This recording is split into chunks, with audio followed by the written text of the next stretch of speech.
This is Mike Balstad, and welcome to today's Business Bullet. So you're thinking of selling your business. Did you know your perfect buyer might be right under your nose? On today's Business Bullet, we're going to discuss employee ownership. Be sure to like, share, and subscribe to get notified of the latest valuable information to strengthen your business. Did you know that 54% of America's 33 million small businesses are owned by entrepreneurs over the age of 50?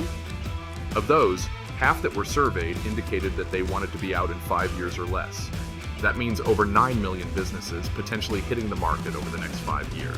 It doesn't take an expert in economics to see that, according to the law of supply and demand, this will be a buyer's market, if not an outright glut. In today's bullet, we're going to discuss a largely overlooked and underutilized exit option that could save the day for many of these entrepreneurs. As mentioned previously, the M&A market is going to be flooded over the next 5 years with soon-to-be retirees hoping to cash in, creating a very competitive environment to win buyers who have lots of options. To make things worse, history has shown that only 1 in 5 businesses that go to market will ever sell. The other 4 go out of business along the way. Imagine how much worse those numbers could get considering what's coming. But what if you didn't have to go to market at all? The fact is, with adequate planning and preparation, many won't have to. Let me explain. In the typical process, which I cover in my program, 6 steps to a successful sale, a seller has to prepare the business for sale, market the business, negotiate terms, and go through due diligence before even having a deal. And even then, what happens if the deal falls out because the buyer can't qualify? On the other hand, what if an employee or employees were to take over the business? Yeah, I understand that look. Yeah, that one too. Most people are cynical at first, saying things like, they can't afford it, I know what I pay them. Or, they're really great at their job, but I don't know if they have any money or credit. But trust me, where there's a will and a plan, there's a way. To allay that skepticism, let me just remind you that when that employee buys your business, they get the income that you've been receiving. It's the business cash flow that services the debt. Additionally, there are a number of strategies and programs that may solve the down payment issue. We good? Awesome, let's move on. Okay, think of employee ownership as being in 2 categories: employee buyout and broad-based employee ownership.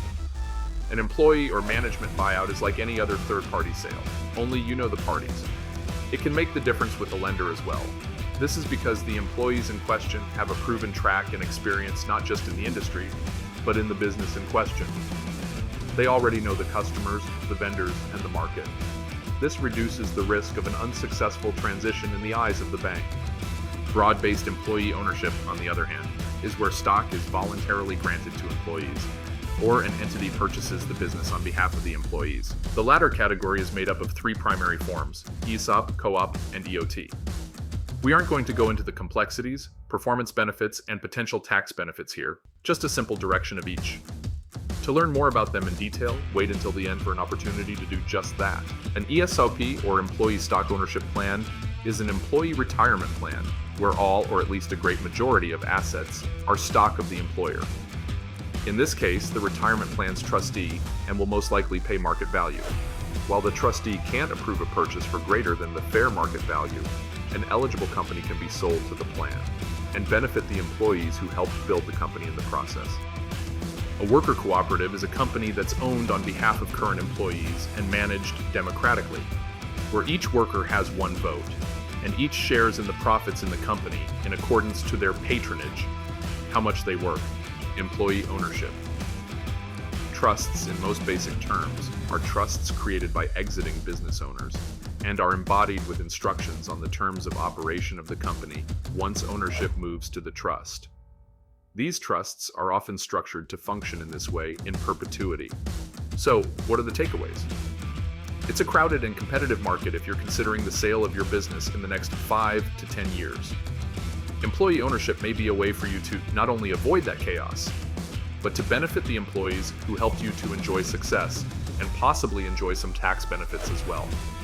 This does not. If you have 10 or more employees and would like to learn more about employee ownership, please click the link to schedule a complimentary call. Thanks again for joining me for today's Business Bullet, and we'll see you next time.